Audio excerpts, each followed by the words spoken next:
Assalamualaikum warahmatullahi wabarakatuh. Perkenalkan, nama saya Sylvia Gifty dengan NIM 28921500036, Prodi Manajemen kelas sore B di Universitas Pancasakti Bekasi.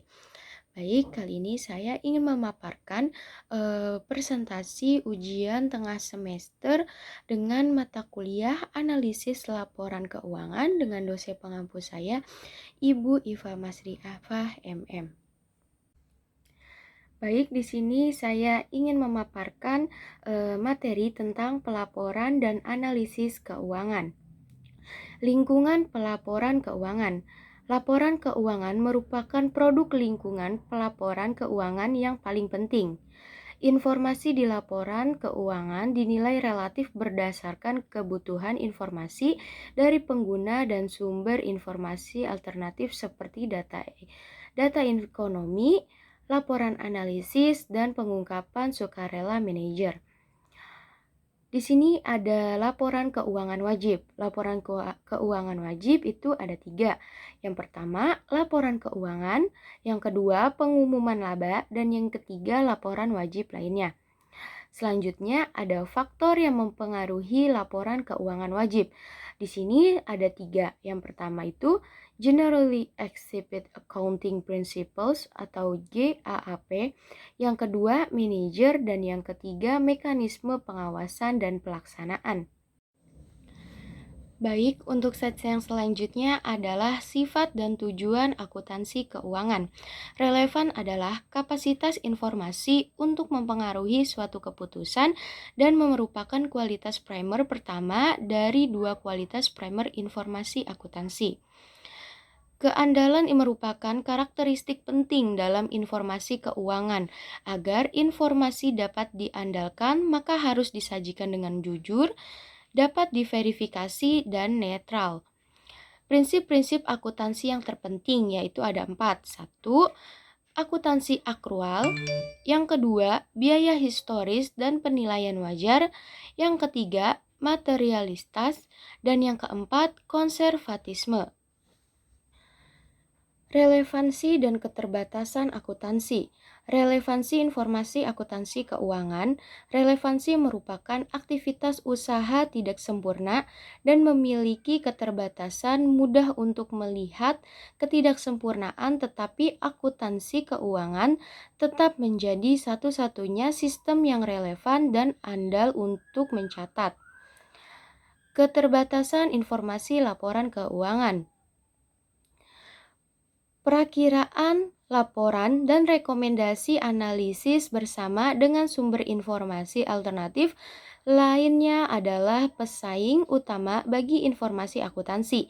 Ada 3 keunggulan dari sumber alternatif antara lain. Yang pertama, tepat waktu. Yang kedua, frekuensi. Dan yang ketiga, orientasi ke masa depan. Untuk yang selanjutnya ada akrual, landasan akuntansi keuangan. Akuntansi akrual. Akuntansi akrual merupakan kombinasi dari aturan-aturan yang rumit dan tidak sempurna menghalangi tujuan laporan keuangan sampai menyajikan informasi mengenai arus kas. Akuntansi akrual merupakan pengalihan perhatian, gangguan yang merusak distribusi informasi. Ungkapan ini merupakan kritik yang paling ekstrim. Kerangka akuntansi akrual. Konsep akrual. Yang pertama, akrual dan arus kas. Yang kedua, akuntansi akrual mengurangi masalah ketetapan waktu dan pengaitan. Yang ketiga, proses akrual, pengakuan pendapatan dan pengaitan beban. Yang keempat, akrual jangka pendek dan jangka panjang. Relevansi dan keterbatasan akuntansi akrual. Relevansi akuntansi akrual yaitu ada 2. Yang pertama, relevansi akrual jangka pendek, dan yang kedua, relevansi akrual jangka panjang. Keunggulan akrual adalah menyajikan informasi relevan atas kinerja dan kondisi keuangan suatu perusahaan dan memprediksi arus kas masa depan dijelaskan. Ada 3 juga, yaitu yang pertama, kinerja keuangan, kondisi keuangan, dan yang ketiga, prediksi arus kas masa depan. Konsep laba. Konsep laba ekonomi ada 3. Yang pertama, laba ekonomi. Yang kedua, laba permanen. Dan yang ketiga, laba operasi. Konsep laba akuntansi. Yang pertama, pengakuan pendapatan dan pengaitan. Yang kedua, laba akuntansi dan laba ekonomi. Yang ketiga, komponen permanen dan sementara dan tidak relevan dengan nilai. Yang keempat, penyesuaian laba permanen. Yang kelima, penyesuaian laba ekonomi. Dan yang keenam, penyesuaian laba operasi. Akuntansi nilai wajar. Perbandingan model biaya historis dan penilaian wajar.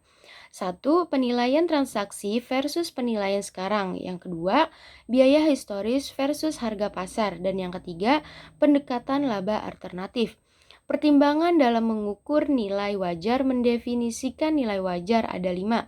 Yang pertama, tanggal pengukuran. Yang kedua, transaksi hipotesis. Dan yang ketiga, transaksi berurutan. Yang keempat, pengukuran dengan pasar. Yang kelima, harga keluaran. Untuk slide selanjutnya ada hierarki input nilai wajar. Input yang dapat diobservasi, observable inputs. Input yang tidak dapat diobservasi, unobservable inputs. Teknik valuasi. Teknik valuasi yang cocok tergantung pada ketersediaan data input.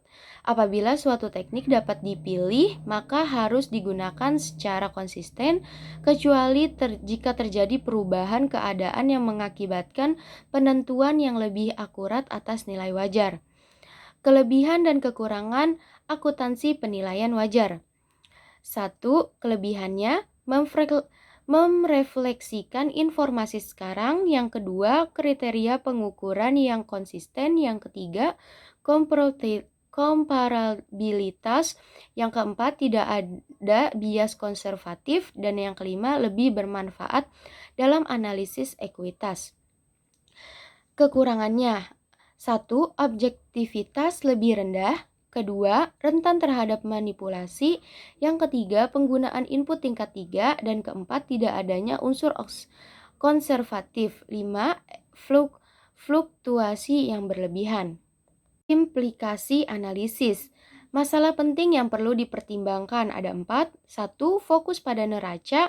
2. Menyatakan kembali laba. 3. Menganalisis kegunaan input. 4. Menganalisis kewajiban finansial. Status terkini penerapan nilai wajar. Akuntansi penilaian wajar diadopsi untuk seluruh aset dan kewajiban dalam laporan keuangan. Perlu diperhatikan bahwa akuntansi penilaian wajar tidak dapat diaplikasikan pada aset dan kewajiban untuk masa sekarang. Pengantar analisis akuntansi. Analisis akuntansi merupakan proses evaluasi sejauh mana angka akuntansi perusahaan mencerminkan realitas ekonomi. Untuk slide yang terakhir di sini ada kebutuhan akan analisis keuangan. Di stories akuntansi ada 4. Yang pertama, standar akuntansi. Yang kedua, kesalahan estimasi. Yang ketiga, keseimbangan andal dan relevan. Dan yang keempat, manajemen laba. Manajemen laba. 1. Strategi manajemen laba. 2. Motivasi melakukan manajemen laba. 3. Mekanisme manajemen laba. Yang keempat, implikasi manajemen laba terhadap analisis laporan keuangan. Prosesi analisis akuntansi, evaluasi kualitas laba. Baik, cukup sekian presentasi dari saya. Mohon maaf apabila ada kata-kata yang salah. Wabillahi taufiq wal hidayah. Wassalamualaikum warahmatullahi wabarakatuh.